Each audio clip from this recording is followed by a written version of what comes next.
Siz Ошол кичине жооп берип коңузчу, ачыгын айтып койбойсуз. Биз мажбур болдук. Жаңы бийлик деп атасыз. Жаңы жөнүн айтып атасыз. Азыр жөн эле кимди сооротуп атасыз? Бизди сооротуп атасызбы? Өзүңүздү сооротуп атасызбы? Парламентаризм болот деп. Парламентаризм болбойт. Ал долбоор кандай экенин биз билебиз. Супер президенттик башкаруу болот.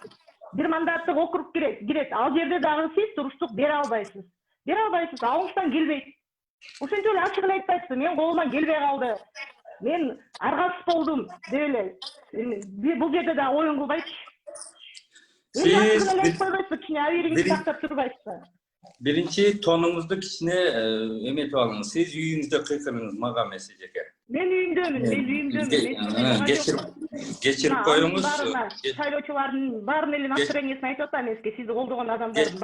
Кечирип коюңуз. Сиз мындай жакшы сүйлөй бериңиз, кыйкырбаңыз. Мен эжемсиз, сиз менин апам эмессиз. Мага кыйкырганга эмеңиз жок, биринчиден.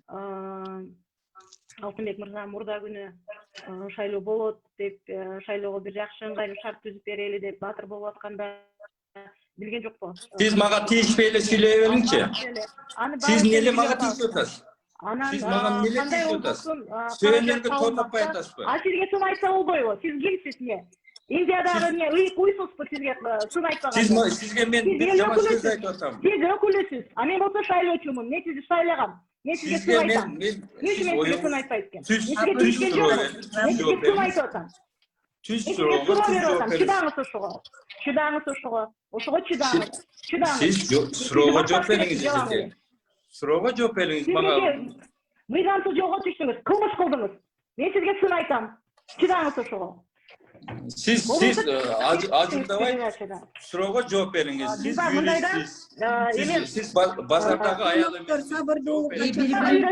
Сиз мага үйрөтпөңүз. Абийириңизди сактаңыз. Депутаттык абийириңизди сактаңыз.